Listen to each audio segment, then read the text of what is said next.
Hey there, I'm Mr. Terry. I'm a high school history teacher. I hope you're having a good day today. Welcome to another History Teacher Reacts video. All right, this is part 2 of Spectrum's World War II performance tier list. So what I've been doing is kind of reacting to his tiers and then putting countries what I think in their tiers. So if you haven't seen part 1, I'll link it down below, but let's jump back in.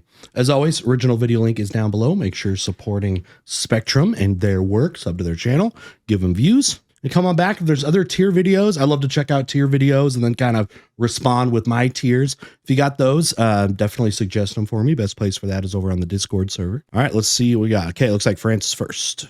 There's some big ones here. I know the US should still be here and Russia and then, yeah, France. So France. This is World War II, right? Oh, this isn't going to be very good. To divide it into two. There's Free France and Vichy France. And in this case, both Frances inherit, if you will, technically, France's performance before they split into two. Okay. So France's performance proper really begins with the Saar offensive, which went nowhere. It's important to note that at this point, pretty much everyone, including even in part the Germans, had a very World War I-esque view of the war, and it was not until the relatively quick victory over Poland, far quicker than what anyone expected, that the Germans didn't seriously begin to consider the possibility that the game had changed, and even then, there was a lot of bickering between the German officers.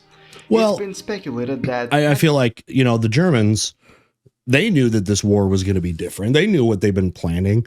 They knew the increase in all of the war technologies and how things have improved with planes and tanks and all that stuff. It's these other countries that especially were not ready for that. And I remember we're coming out of like the Great Depression, things like that.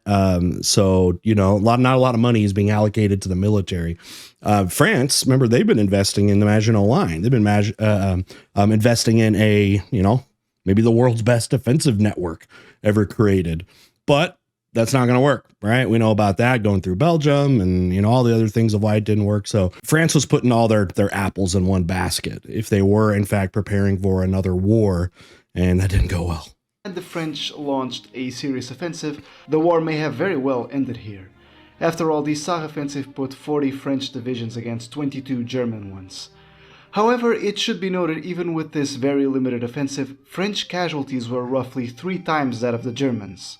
France took part in the defense of Norway against the Germans, but it World War I never got to that amount of forces, both in army and navy. So the next major campaign in which the French participated in was, well, the downfall of their own country.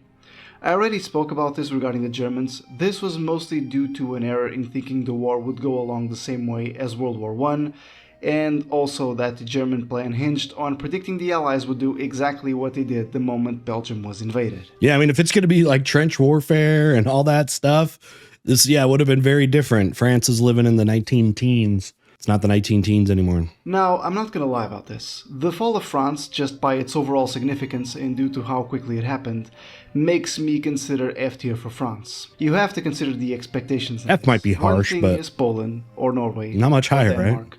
Or Belgium, or the Netherlands. Another thing is France. It is entirely expectable Germany would be able to conquer those countries as they did. But France is a great power. Nobody expected France to fall. Especially not in 6 weeks. Right. Still, it's not like this is where... It's like when you were able to defend yourself and defend a line so well that they did for years in World War I. It's like, how could this happen, you know? Involvement ended. The French did beat back an Italian invasion where they were significantly outnumbered. Cool. And in Africa, under the leadership of Charles de Gaulle, the troops of Free France, by all accounts, reported Sorry, de Gaulle. Well. As for Vichy France, they you even bailed on your country, man. In the war, and the only time where they fought was briefly in North Africa against the Allies, where they eventually lost. I'm going D tier. Because there's 2 Frances in this war, each is going to get a slightly different score. See what they do. Free France barely managing to overturn the disaster that was the fall of France, and managing to find itself in D tier, while Vichy France ultimately gets F. Okay, that makes sense. Yeah, Vichy France, who just didn't even try, just flag, like, well, yes, sir. You know what I mean? At least up in the north, they were like trying to resist, you know, during the whole thing, and they were. So yeah, that's fair. I would put these in that same spot. Here's the recap, though, by the way, of the first one. Again, watch the first video. My reaction to the first video. I wasn't. He put like so many at B. I put some higher and lower than that. So my ranking, my tier list did not look like his. So if you want to check that out, go back to the other my first video. So. All the jokes made at the expense of France are getting a little sickening. By now, every time I hear them, my blood starts boiling. Hell, if I had to guess, your blood starts boiling too. But at least I get to chill out with YourZap. YourZap is a mindfulness application What is this? which has the stated goal of improving your mental and physical health by reducing stress and anxiety, whether that is through helping you sleep, meditate, stretching, giving advice, or even doing yoga. That's nice. Stuff like that really is like, it does matter, you know, like breathing and stuff. I've gotten a lot of tips about that. How do you handle stress and anxiety and all that stuff? And the simple stuff like that actually is really good for you. So I would suggest it. Okay, let's go to his link so we can do this. YourZap.com/spectrum. So check that out. We all need some calming in our lives. All right, what do we got here? Will one day reach the enlightened conclusion that the Roman Empire was destined to fall and no tweak in the timeline was ever. Oh, it's part of the ad still. And be fine with that. The Soviet Union. All right, Soviet Union, baby. Ooh, you could go a lot of ways with this. I'm going to let it play out and see the arguments. Obviously, it's going to be higher than France. One of the questions we're going to have is higher than Germany. Probably now you're going to, I mean, if you know the price the Soviet Union paid, like double the deaths, more than anybody by far, multiple countries combined. You know, because it's like 20 million Soviets die. Like, it's crazy. But you got to give it to them. Finally get to the Soviet Union, ultimately one of the two major winners of World I love War II. old graphics Perhaps like that. due to the fact the Soviets ultimately won the most important front, I assume a lot of people expect the Soviets to be in S tier, but No. well, you're in for a major shock. No. First- I wouldn't have put an S tier. Like, I think they should probably be like A probably, but not S tier. No. Too many other things. The casualties they had to consume for it was crazy. Pretty much getting their butts kicked early on. Like, that's not going to be great. For starters, I do think the Winter War is a part of the general conflict that was World War II, and even though the Soviets So for ultimately won that Finland? war, I am of the opinion it was kind of a humiliating victory. Yeah, the Soviets that's true. struggled so much in that conflict. Humiliating. Actually, kind of humiliating victory. That might be a little harsh, but like, it's not that far for what they sacrificed and what it took to win was insane. Leadership, planning, and overconfidence. The majority of the Soviet Union's war efforts, and for some people the entirety of it, is defined by the struggle against the Axis in the Eastern Front. Now, pretty much everything They did fight the Japanese. is discussed to this day, and I do try not to take any opinion too strongly. East but side. one which, over time, I tend to stick to more and more is the view which the God, I love the these old Allied graphics. Lend-Lease was extremely important, if not absolutely crucial for Soviet victory. And Sure. ultimately, this will be reflected on Lend-Lease the tier is list massive. regarding some countries, especially the Soviet Union. But I suppose I should explain why I think the Lend-Lease was so important, seeing as there are different opinions on the matter, so here's why. Though Politburo member Nikolai Voznesensky said the US only contributed about 4.8% of the Soviets' wartime production, books on the Great Patriotic War assert the Lend-Lease wasn't important, and even the last head of government in the Soviet Union, Nikolai Ryzhkov, said the Lend-Lease didn't play an important role. I mean, yeah, I didn't really go in thinking that. I guess, is that just super American centric to think of that? Lend-Lease is going to be a bigger deal in the West, but in the East, yeah, Soviets, I mean, remember, they fought on their own for years with this stuff. All these statements directly contradict the words of those who actually lived through the time period, one of whom being Stalin himself. In his own words in the Tehran Conference of 1943, in order to bitch slap some germs, we needed the stuff you make from your farms. Okay, actually, what he said was, Did you see what he slap put? some So, I mean, he said that, the quote, and then source, trust me. Wanted to bitch slap the germs. You needed the stuff. We needed the stuff you make from your firms. Dude, that sounds like, that's like epic rap battle stuff. the stuff you make from your farms. Okay, actually, what he said was, I want to tell you what, from the Russian point of view, the President and the United States have done for victory in this war. The most important things in this war are the machines. The United He was a States machine is guy, a man, country of Stalin. machines. Without the use of these machines through Lend-Lease, we would lose this war. Now, this could be taken as an attempt by Stalin to get even more stuff from the Allies, but the For sure. memoirs of That Nikita was a very Khrushchev, political statement. who, by the way, shares the same view, tell that whenever they were discussing freely among themselves, Stalin had the same opinion. He stated bluntly that if the United States had not helped us, we would not have won the war. Soviet Marshal Still seems very Georgy political. Zhukov is of the same mind. Today, some say the Allies didn't really help us. But listen, one cannot deny that the Americans shipped over to us material without which we could not have equipped our armies held in reserve or been able to continue the war. When perhaps the greatest military mind of the Soviets, the Zhukov. intermediary between political rulers and military, and the personification of the Khrushchev. Soviet state itself are all on the same page about this, well, that's good enough for me. It can even be argued the British may have been a major help to the Soviet Union as well, as Sure. British Lend-Lease tanks composed 30 to 40% of medium and heavy Soviet tank strength defending Moscow by December of 1941.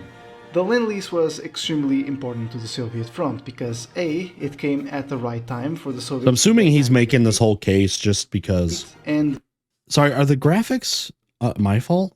front You see how it's because looking like A, this? It came at the right time, But for then the it just, Soviets like, to get back switched. on their feet, military history, and B, Okay, anyway, no. Trying to make the case, I guess, that the Soviet Union shouldn't be as high because of all the foreign aid that they got. Looks like that's kind of what he's going for. Because it's, I mean, he went into this really thinking that, I guess people would get mad if like you didn't put Soviet Union at S tier. Would you guys have done that? covered one of My the viewers? traditional weaknesses found Don't you have all more throughout nuance in Russian your military takes? history. It covered supply and logistics, a chronic problem in the Russian army. Without allied weapons, ammunition, aircraft, tanks, and most important of all, trucks, the Soviets would have had a much harder time not just defending themselves, but launching prolonged offensives. The only time where we see the Soviets fighting without American Lend-Lease is in 1941. And 1941 was not a good year for the Soviet Union. In fact, Well, that's that when alone that. puts them firmly out of S tier. Still, Yeah, that was my argument too. Now they're doing their own thing, right? They were going to be dealing with the Finns and all that stuff, but the whole Ribbentrop Pact, like right there, does that drop them lower just from having the treaty with the and then with the Germans, but then like leaving themselves kind of vulnerable because I mean, beginning Operation Barbarossa, the invasion of Russia, I mean, they just went right in and just smashed into Russia. So right there, I mean, that would be something I would have put from S tier. Because if you're going to be S tier, you got to go start and finish like at that tier the whole time, don't you think? Still, the Soviets did win the war. They were the ones who effectively knocked the Axis at large out. They were the ones who did win what was, by a significant margin, the most important front, and reached Berlin. And that counts a lot. Sure. And for that reason, A the tier. Soviet Union still finds itself in A tier, Fair. though a bit at the lower end of the scale. A minus tier. What do you guys think on that one? That's kind of what I was thinking. Here's the recap once again. Yeah, I'm a Finland. A tier. in there. Throughout World War II, Finland participated in 3 different conflicts. The Winter War, the Continuation Finland's going to War, be complicated. and the Lapland War. The first 2 being against the Soviets and the last against the Germans. They ultimately lost the first 2 wars and won the third. Regardless, the Finnish performed admirably in, Yeah, I agree. would say, all 3 of them. Especially Yeah, when you for consider sure. the fact they were significantly outnumbered in all 3 wars. Dude, they did so good against the Throughout Soviets. the Continuation War, numbers fluctuated So wildly, high, but man. the other 2 wars Snipers. have the Finnish with the fewer numbers by a significant margin. Though ultimately losing both the Winter and Continuation War, the Finnish inflicted significantly more casualties than sure. the Soviets. Against the Germans, they also inflicted a greater number of casualties, but only by just a little. The Lapland War was fairly limited, so the number of casualties is pretty low on both sides. I'd say Finland performed fantastically during the war, and for a country of its size, there isn't much more you could realistically ask of them. B maybe? High A tier. Fairly close really? to S, in fact. High A? I was going to say B. Realistically ask of them. High A tier. I was going to say B. Like a B plus.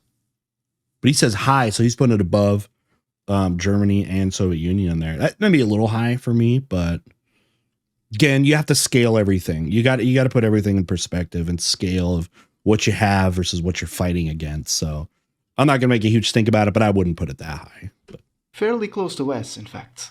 Denmark. But- A day was all it took. There isn't much more I could say. The F tier in this case is pretty obvious. Denmark. Seriously, Wah, what else wah. could I give? Norway. Wah, Well, wah. I'm fully aware the Norwegian campaign went, for the most part, pretty swimmingly. Norwegians are going to be upset I'll about say this, I there are guarantee. more countries than just Norwegians feel very strong about their role in World War II. You talk to them online, very strongly about their performance. They're like, we fought the whole time. We did this and that. I mean, yeah, their whole operating center had to bail and whatever, but by Germany getting never like heavier, but officially Norway surrender or isn't actually something. One But, of them. I'll be putting them in D tier. okay. Oh no. The But Norwegians. Norway isn't actually one of them. I'll be putting them in D tier. Oh man. See, I feel like, okay, where's my Norwegians at? I feel like you're pissed. I feel like you're pissed at this. Okay. I mean, I was maybe going to do C, like a low C. But D, I mean, yeah, can argue for. Definitely better than the Danish, but yep, they're pissed. Luxembourg. Yes, Luxembourg Oh, went down who pretty cares? much without a fight. But unlike, say, Denmark, I don't think it's exactly fair to just straight up F tier them as, well, Put them in the there NA isn't tier, much Luxembourg you know. could realistically do. Their position was comparable to playing Crusader Kings as a one-province count bordering the Holy Roman Empire. The HRE declares war on you and starts marching towards your province with tens of thousands of men, and all you can muster to defend yourself is 5 guys and a sheep. They'll be in the question mark tier instead. That's what I feel. Belgium. Yeah, so I normally wouldn't consider how countries act before the war, but I do believe I have to open up an exception on Belgium, as the only time Belgium had a realistic chance of not getting conquered by Germany was before they were endowed. I'm of the opinion Belgium was just too passive. Though it's somewhat understandable Belgium was in a somewhat of a difficult position, the cold reality is everyone and their mother knew the Germans were going to invade France through Belgium. It may be because it happened harsh, already. but I'm placing Belgium in F tier. F? I was going to do D. I was going to do like Norway. I mean, I don't know what they could have done. I mean, do you think they could have worked more with France with the whole like defense of that northern part of Europe? You know what I mean? And like maybe work together with like the Maginot Line rather than having to, you know, basically like downgrade it around the Belgian border and stuff. That was one thought of mine where it's like France is like, dude, Belgium, you got to be able to hold your own if you don't want us building, you know, the Maginot Line on our border. But then I think Belgium's like, don't worry, we got you, fam. And then doesn't work. So, The okay. Netherlands. The Netherlands went out in a week. Though they lasted little time, it's important to note they were severely outnumbered. Honestly, I can't say the Dutch did poorly. They were caught slightly unaware in some areas of defense, but they put up. Do you treat them that much differently than Belgium? It really? even inflicted severe casualties, particularly on the Luftwaffe. Even against the Japanese, the Dutch were a significant headache, though they evidently lost. They're going to be campaign as low. well. But I can't say the Dutch did poorly. D tier. I don't think they quite deserve the Finland treatment, but surely B tier isn't unreasonable. B? Italy. I was thinking maybe They quite C, deserve the Finland treatment, but surely B tier isn't like at most. That's too high. Come on. unreasonable. Italy. So the more I spent my time researching Italy in the war, the more disgusted I was, because I went into the making of this video with the mentality of, come on, they can't have been that bad regarding the Italians. And, well, let's start with the positives. Okay. First, the Navy and Air Force overall didn't perform too badly throughout the war. They were actually pretty decent. The thing is, they didn't have to fight like the heavy hitters nearly to the scale the Germans did. You know what I mean? They're invading Ethiopia and stuff like that, North Africa. Come on. Secondly, that's it. Yeah. I can't really think of anything F. else. I suppose the very early stages of the North African campaign also went well, but overall the Italians just performed badly. The battle for the control. Yo, Mussolini and you guys were talking mad bleep in the 20s and going into the 30s. Okay, this is supposed to be Roman Empire 2.0. I don't know what you think you guys were doing though. was one front which I would say the Italians performed acceptably, but even in that front, just like pretty much every other front, the Italians were very much dependent on the Germans. The North African front was similar. Completely The dependent. Italians struggled against the British and then began seeing some success until Rommel arrived with reinforcements. It should be noted Rommel that saved under Rommel, y'all. the Italian rank and file performed a Spaghettis. lot better than under Italian commanders. This was all without mentioning the Italian invasion of France or the Italian invasion of Greece, two pretty F-tier performances to put it mildly. So, to be frank, Italy goes into D-tier, D? without much doubt in my judgment. I was going to go with the F, but can we compromise on a D minus? Is that an okay compromise, y'all? What do you think? Hungary. You were talking, they're talking a lot of mad, you know. Time we're on, Hungary's participation They're basically in the war forced became more into it, and more though. pronounced. At the Battle of Stalingrad, the Hungarian Second Army suffered terrible losses. Further losses followed in the Battle of Voronezh, where the Hungarians were crushed, and after this the Hungarian army effectively ceased to be a fighting force. From this point onward, any involvement in the war by Hungary became a nightmare to the Hungarian populace, as the country was taken over before the Soviets arrived, reducing Hungary to a German puppet. Yeah. The Hungarian army fought bravely against Happened the to a Soviet lot of invasion, people, but they were no match for be the fair. Soviet and Romanian forces, and eventually the Hungarians found themselves occupied. It's kind of like Poland mode, miniature version of Poland there. See? I'll say C tier. I'm okay with that. I'm okay with that. Romania. Romania gets Yeah. high B tier. Pretty Germany much was very because serious of the about war. Romania. In this regard, Romanian war efforts go pretty much I remember when I went on this kick of like listening and getting the translations, obviously, of like Hitler's war declarations when he would make them on countries, and like going into Romania, you know, he used the guys that he did so often, which was to liberate them from communism and stuff like that. And he's like, I couldn't stand by and watch the Romanians continuously get pressured by the communists in the Soviet Union. We all know that was crap, right? Like all that stuff. It's resource driven and all that stuff. But trying to say that you're going to liberate them from communism, and it's not like the Romanians were begging, you know, like all these countries where they say they're liberating them, right? Remember, this is all just, it's all Lebensraum. It's all living space, right? All of this stuff. And you can say whatever it is you want in the meantime to say why you're justifying this. But the big picture for all of this, because he does not view the Romanians as the same, you know, they weren't going to be part of this new Aryan empire and all that stuff. But he went after him, and obviously you're going to make up the most, you know, crap and spend so much time justifying an invasion, the more valuable that place is, right? And he did that with Romania. much like the rest of the German allies on the Eastern Front. Initially successful and becomes increasingly disastrous as the war progresses. Eventually the war came to Romania, and the fascist dictatorship which could its way to power got coup themselves. So, in case you're wondering, yes, they got away with it. Romania literally switched sides at the last possible moment, kind of like You got to remember, because you hear about all these like Nazi puppet regimes out there, and so much of that was just a response to the Soviet Union. Like so many of these Eastern European countries were like anything but the Soviets, right? Like they would do that sometimes. And then they would ally, you know, with the fascism coming out of the West without necessarily buying into all of the stuff that was the secret, like not saying it publicly kind of platform that was coming out of Germany, right? But these other ideas of being against, you know, not the economics of it, but like against communism or whatever it is, using that became an ally. But it was just like when your identity becomes we're not Russia, then you tend to ally with anybody that has that same very broad umbrella, like Ukrainians have done. It's like what's the most important thing about being a Ukrainian? It was like not being Russian.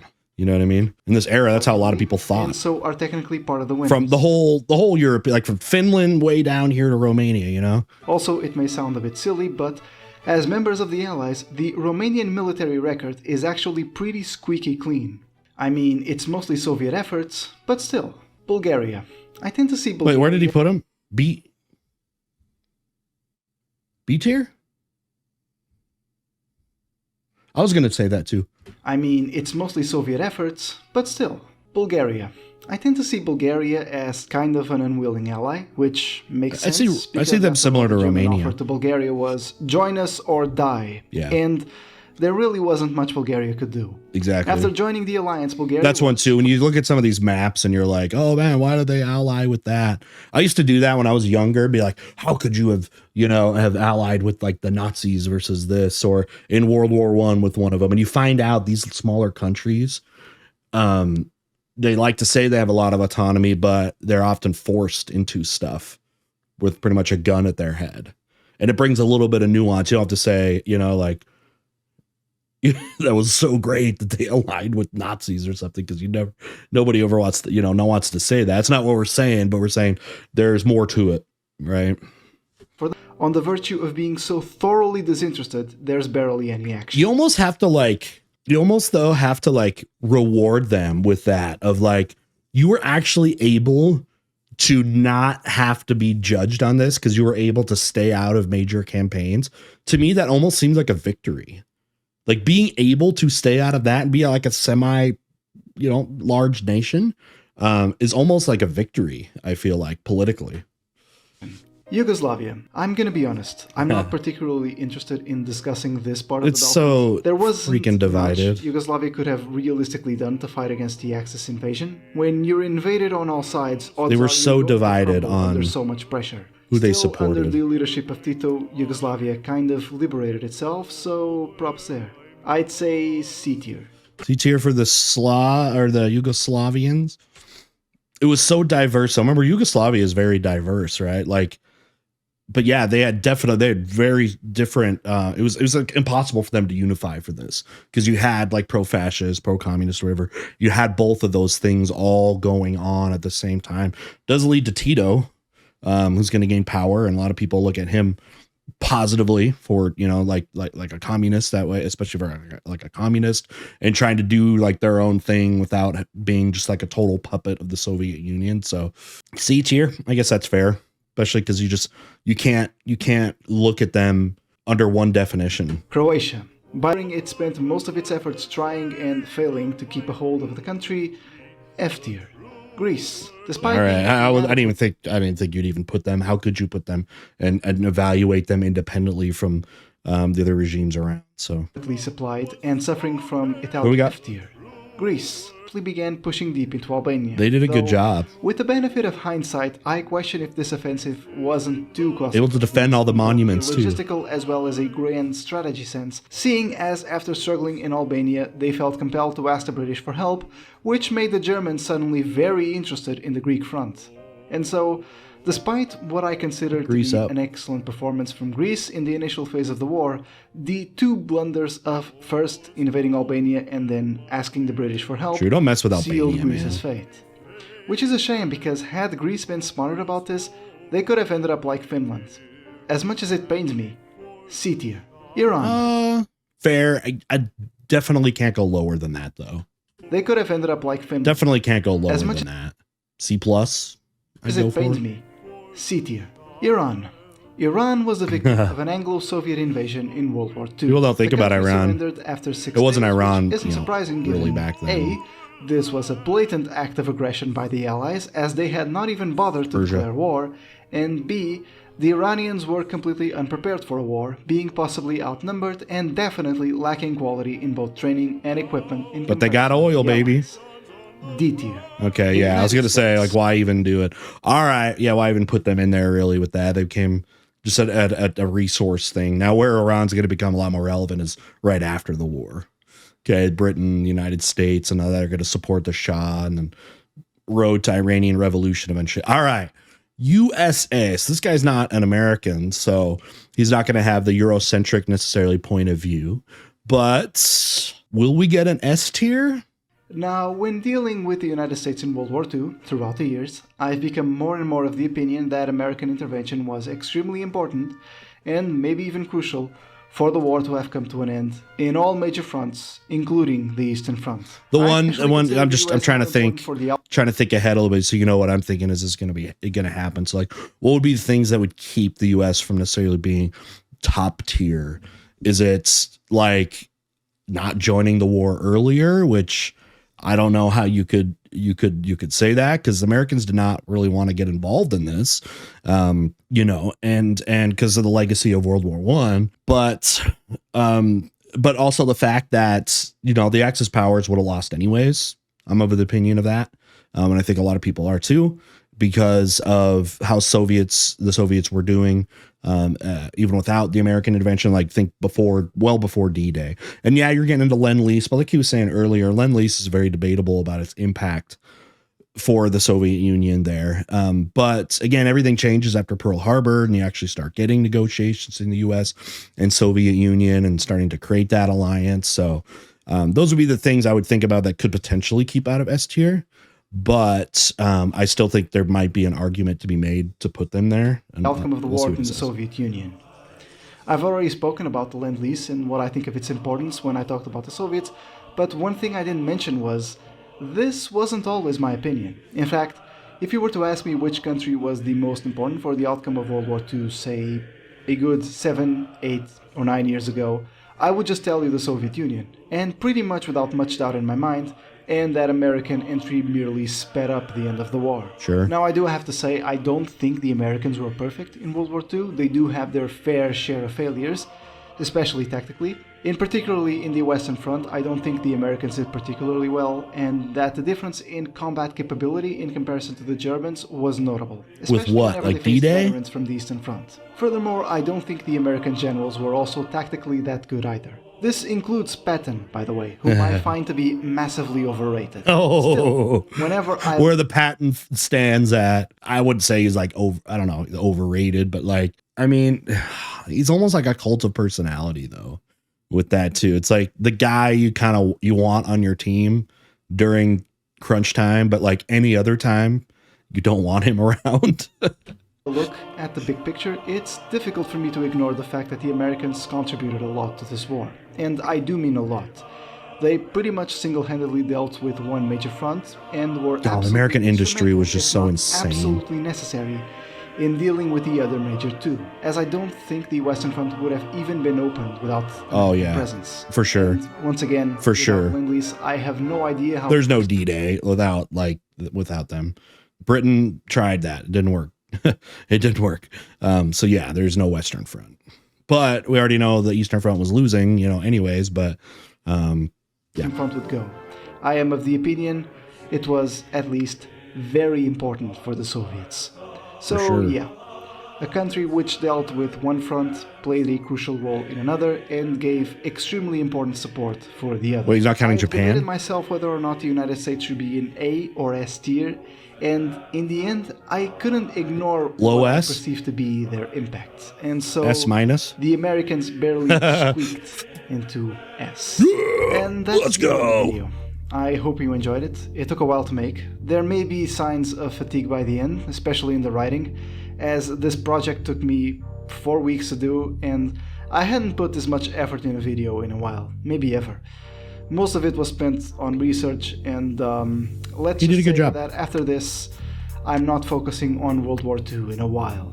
All right, let me give you my final thoughts. Yeah, so overall, I thought Spectrum did a great job. There was definitely nothing more than like probably one tier, or maybe there were a couple that maybe were 2 tiers away, but definitely much more than one tier for most of them.